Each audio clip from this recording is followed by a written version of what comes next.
News 46 is brought to you by Golden Casino Group, where you'll always find great fun, good food, and fantastic entertainment, all at Gold Town, Lakeside, and the Pahrump Nugget. News is also brought to you by J.K. Nelson Law. Call 727-9900 today for your free consultation. If you need a lawyer, you need Nelson.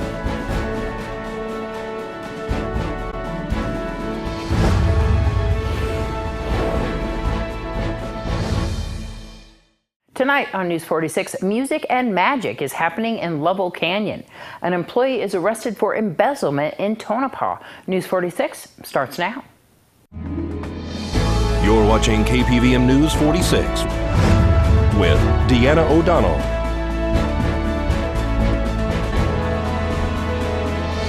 News 46, local coverage you can count on. Hundreds of kids are attending camp in the Spring Mountains. It's Friday, July 21st. I'm Deanna O'Donnell for News 46. The Nevada Childhood Cancer Foundation is a nonprofit organization providing programs and services at no cost to pediatric and adult patients and their families living in southern Nevada. For 2 weeks a year, Camp Cartwheel is held by the Nevada Childhood Cancer Foundation at the Torino Ranch in Lovell Canyon. The ranch that was once an old RV park is owned by Las Vegas developer Brent Torino. Torino has spent countless dollars restoring the property to be a beautiful getaway for ill and abused children to enjoy. Milk and cookies. You can go get from anywhere.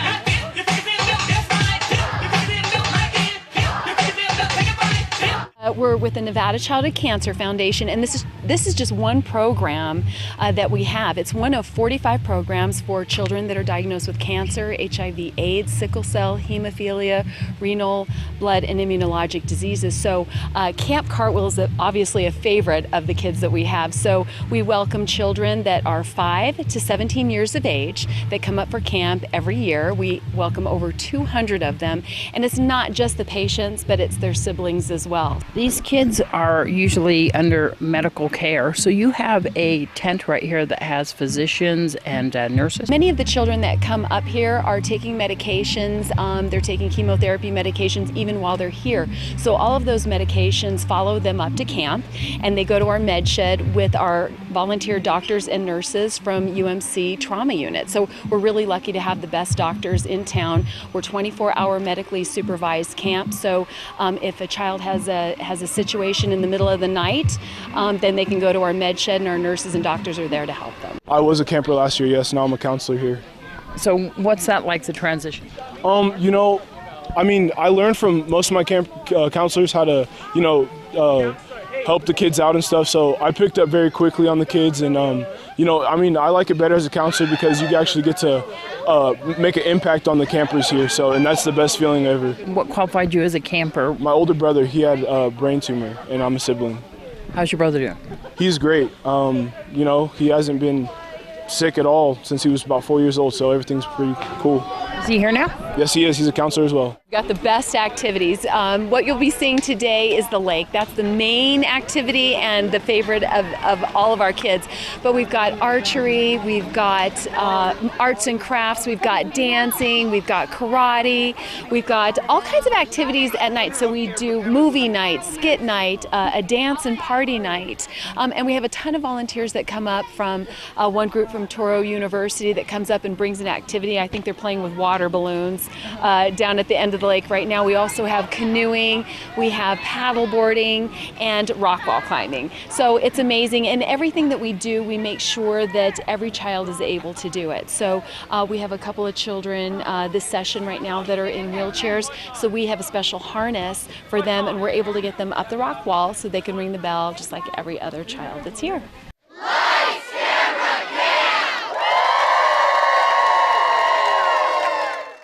And please donate by going to the Nevada Childhood Cancer Foundation's website. A female employee at the Mizpah Hotel has been arrested after she allegedly took money from the historic hotel's safe. Nye County Sheriff's Office has taken Carolyn Faye Smith into custody for embezzlement. According to the declaration of arrest, deputies were dispatched to the Mizpah Hotel in Tonopah in reference to a rent payment that was missing from a safe. According to the deputy, he met the manager, who explained that he had been reviewing the video all day to ascertain where a rent payment had come up missing. He said that his employee, Carolyn Smith, works in the office, and explained that Carolyn had accessed the safe and pulled all the drop envelopes so that she could balance the sales of the hotel. While Carolyn was doing this, she came across an envelope for a renter's payment. On the video, she pulled out the envelope and showed her co-worker that one of the renters had made a payment in cash. The next day, one of the co-workers could not locate the rent payment. It's policy at the hotel, according to the declaration of arrest, that all employees who access the safe must do it with the door open so that the camera can see the activities going on inside the office. On this day, police say Carolyn did not follow protocol. They say that Carolyn accessed the safe and while doing so, closed the door. They also said that they saw her grabbing paper and entering the room, again closing the door behind her, then exiting the room with the paper and something in the center of it. Then they say that Carolyn went to her desk, grabbed her purse, placed it on the floor, and turned away from the camera. The manager said that Carolyn placed the rent money into the safe and no one else had accessed the safe other than Carolyn until the envelope was found missing.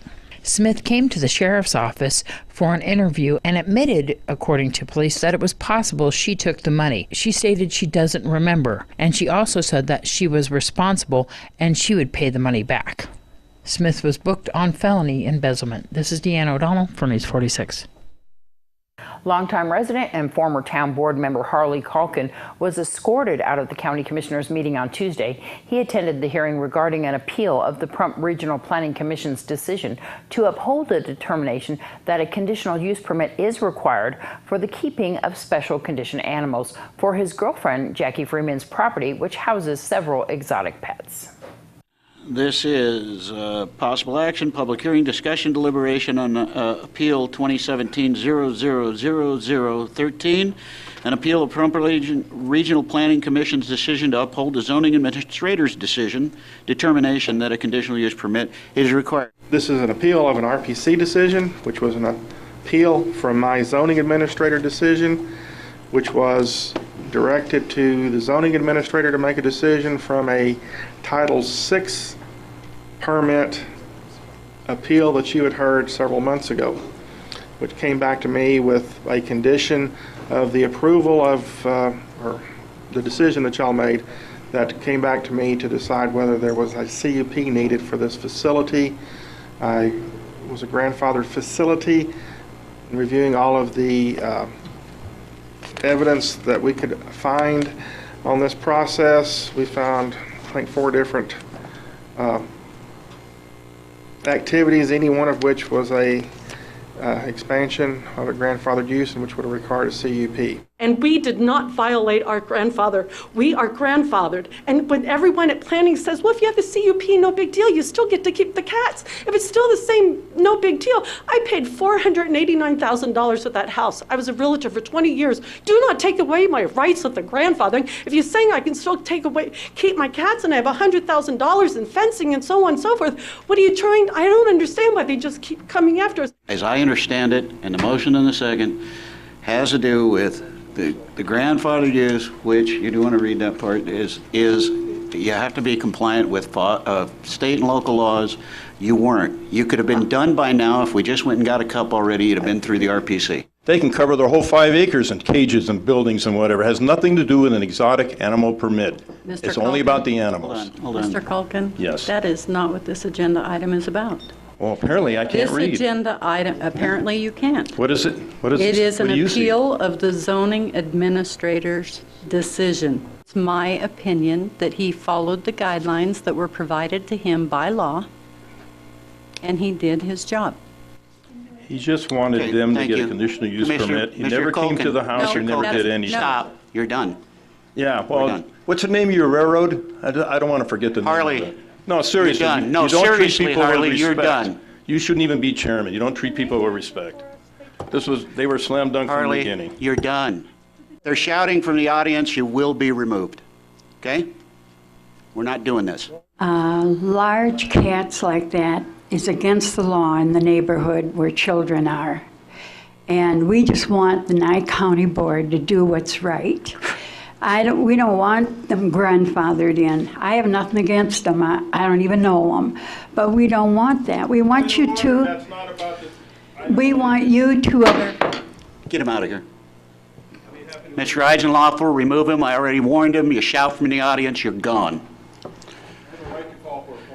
Get him out of here. No, you don't. You're not a participant in the meeting. Right? Never mind. Why bother? After this break, your news across Nevada and Business First Brief.